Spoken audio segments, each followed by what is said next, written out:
네, 계속해서 정치권 소식 자세히 살펴보겠습니다. 고성국 박사, 박상철 경기대 교수, 소정섭 시사저널 전 편집국장 나와 계십니다. 안녕하십니까? 반갑습니다. 자, 최근 잇따라 이 군 장성들의 성추행, 성폭행 의혹이 잇따라 불거지면서 논란이 커지고 있는데 이런 상황에서요. 송영무 국방부 장관이 성폭력 예방 간담회 자리에서 했던 발언이 또 논란을 일으키고 있습니다. 원래는 비공개로 진행이 됐다라고 하는데 그것이 언론에 알려지면서 여러 가지 이제 논란이 일고 있습니다. 그 모두 발언 자리에서 송 장관은 이 회식 자체에 대해서 승인을 받게끔 해야 된다. 그리고 여성들이 행동거지나 말하는 거 이런 부분을 좀 조심해야 된다. 아니 근데 여자만 조심해야 되나요? 남자도 당연히 조심해야 되는 거 아닌가요? 그렇기 때문에 이제 저 자리에서 저런 얘기를 했다는 부분은 일종의 성폭력 사건, 성추행 사건들이 발생하는 그런 배경에 여성들도 좀 책임이 있다. 이런 식으로 이제 해석될 수 있는 여지가 충분히 있기 때문에 상당히 많은 지금 비판이 일고 있고 여자의 일생은 자기 뜻대로 되지 않는 게 많다. 아니 근데 남자도 그렇죠. 남자 일생이 제 마음대로 되나요? 그렇습니다. 그래서 여러 가지 지금 논란이 제기되고 있는 상황입니다. 야, 논란이 커지면서 이 송 장관 직접 국방부 기자실을 찾았다고 하는데 장관이 직접 기자실 찾아와서 해명하는 게 이렇게 좀 이례적이죠. 그건 아니고 워낙 급했으니까 아마 그렇게 한 것 같은데 일단 자신은 여성 인력 확대 또 성평등 정책 이런 것을 적극적으로 좀 추진을 하고 있다. 그리고 얘기한 부분에 대해서는 좀 이 군내의 회식 관련된 규정을 만들 때 여성들의 행동거지나 말 같은 것들을 조심해야 된다는 이런 내용을 넣으면 안 된다라는 취지에서 얘기를 했는데 표현이 꼬이다 보니까 그렇게 좀 오해를 불렀다. 어떻게 됐든 간에 어쨌건 자신의 불찰이다라고 얘기를 했고요. 여자의 일생이 뜻대로 되지 않는 게 많다라는 부분은 아내가 자신에게 한 얘기를 그냥 이렇게 전달한 부분이다라고 이렇게 해명을 했는데 송 장관의 이러한 성과 관련된 어떤 부적절한 표현에 대한 논란이 생긴 게 이번이 처음이 아니기 때문에 해명을 했음에도 과연 이게 해명 자체도 잘 이해하기가 힘들고 이 과연 진정성 있는 해명이냐 여기에 대해서 또 비판이 제기가 되고 있습니다. 지금 말씀하신 것처럼 송 장관 공개석상에서 발언해서 이 구설수에 오른 게 한두 번이 아닌 것 같습니다. 지난해 11월에도요. 여성계 질타를 받았던 발언 내용 한번 들어보시죠. 식사 자리에서 길게 얘기하면 재미가 없는 건데 식사 전에 얘기와 미니스 같은 짧으면 짧을수록 좋다고 하죠? 또 네라고 크게 대답들 하시고 말은 짧으면 좋지만 꼭 미니스커트 발언까지 넣어서 했어야 되나 이런 생각까지 드는데 최근에 육군, 해군, 장성들 관련해서 성 사건이 잇따르고 있는 상황에서 오해를 받을 수 있을 만한 충분히 오해를 받을 수 있을 만한 그런 이야기인 것 같은데 야당에서는 지금 또 경질까지 요구하고 있는데 경질까지 요구할 필요까지 있나요? 아니면 경질해야 된다고 생각하십니까? 저는 경질해야 된다고 생각합니다. 우선 이게 미니스커트 발언 같은 거는요. 송 장관만이 아니라 사실은 남성들 위주의 술자리 같은 데서 건배사처럼 불쑥불쑥 나옵니다. 국회의원들도 사실 축사할 때 이런 얘기 많이 하죠. 하죠. 그러니까 이건 무슨 말이냐면 그만큼 우리 사회가 이런 남성 우위의 이 질서가 당연한 것처럼 생각하고 행동하는 사람들이 아직도 많다는 뜻이에요. 특히 사회 기득권 이른바 사회 지도층 인사들 사이에 저런 인식이 아주 팽배합니다.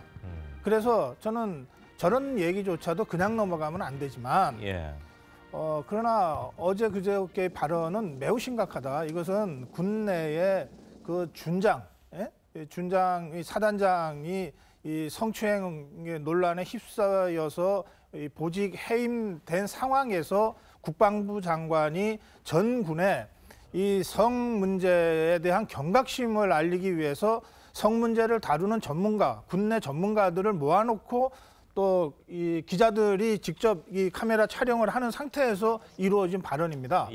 그러니까 이것은 어쨌든 송영무 장관이 평소에 성에 대해서 어떤 인식이 있는가와 관계없이 상당히 준비된 자리에서 준비된 발언을 한 셈이에요.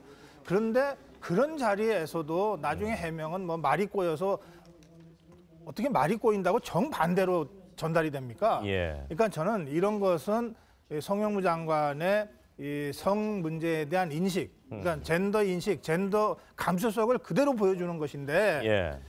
정말 이 군내 성 문제의 어떤 획기적 전환을 위해서라면 예. 저는 송영무 장관이 이런 발언 때문에 결국 해임됐다라고 예. 하는 전례를 남기는 것, 이런 정도의 충격적 요법이 예. 필요하다고 저는 생각하기 때문에 예. 저는 경질이 필요하다고 말씀드립니다. 그렇군요. 뭐 얘가 좀 그렇다면 그러니까 그 뭐 여군이 만약 무슨 성과 관련된 문제에 휩싸이거나 이랬을 때는 조용히 불러서 이런 표현을 썼거든요. 그러면 얼핏 듣기에는 뭐 좀 쉬쉬하면서 무마해야 되는 거 아니냐 이렇게 들릴 소지가 충분히 있거든요. 그렇죠. 그리고 어제 저 자리에서는 정말 송영무 장관은 말을 짧게 하거나 예. 나타나지 않았어도 된다라고 얘기하고 싶은데요. 그렇네요. 굳이 제가 이제 우리 고 박사 말을 이어서 우리 송영무 장관을 좀 성토를 하자면 이거 한두 번이 아니에요. 꼭 성적 발언 부분은 저분은 저 발언을 하면 할수록 본인한테 좋지 않은 난처한 상황이 생길 수밖에 없는 게 사고 방식에도 문제가 있을 것이다라는 이제 성토를 하고 싶은데요. 예. 저는 이제 그 송영무 장관이 이번 발언은 어쩌면 뭐 향후 개각이 있을 때 예. 소위 벌점이라는 게 있지 않습니까? 뭐 이걸로 인해서 뭐 개각이 된다라는 것은 좀 너무 충격적인 요법이고 아마 개각의 대상에 올랐을 수 있는 그 상황도 생겼다라고 이제 봅니다만은 이제 근본적인 이야기를 하나 말씀을 드리면 우리 군 문화가 인권 문제부터 시작을 했으며 성 문제에 있어서 많은 잡음이 생길 수밖에 없는 상황이 좀 있어요. 의외로 투명하면서도 굉장히 위험한 조직이다. 예.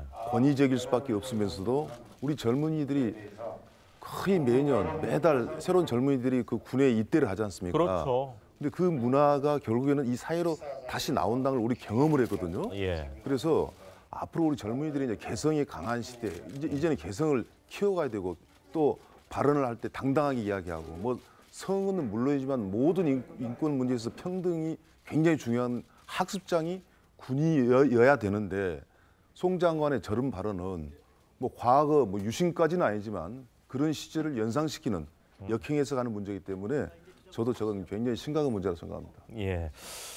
정말 우리가 그 이제 송 장관을 이렇게 보면서 몸은 21세기에 살고 있는데 머리는 아직 그 20세기 군대 생활을 하셨던 그 생각이 이렇게 불쑥불쑥 말이 나오면서 계속 이 선거 관련해서는 논란이 되지 않나.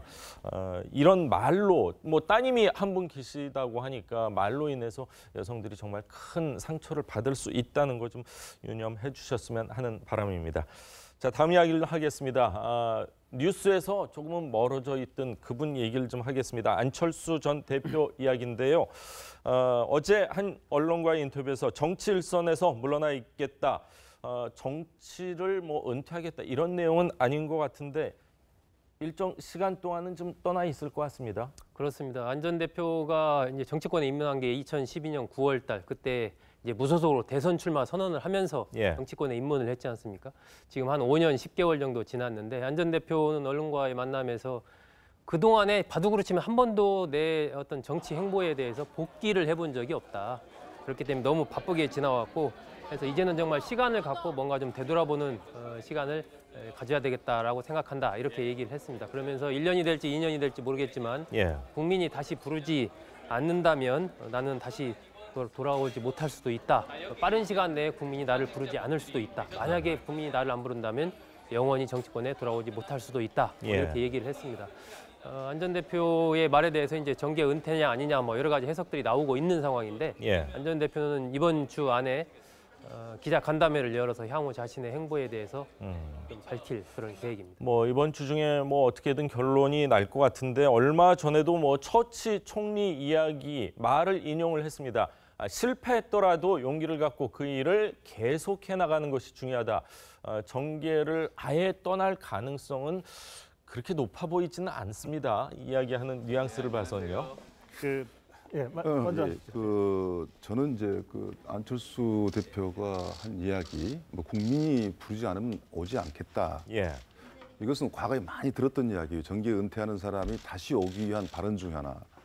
국민이 하나만은 아니지 않습니까? 누가 부르냐 안 부르냐 알 수도 없는 문제고 예. 국민이 불러서 왔다라고 했을 때 모두가 반발을 제기할 수도 없는 문제고 정치에 역시 미련이 많고 지금 정치를 하는 것은 문제일 뿐 다음에는 한번 하고 싶다라고 이제 듣고 싶은데요.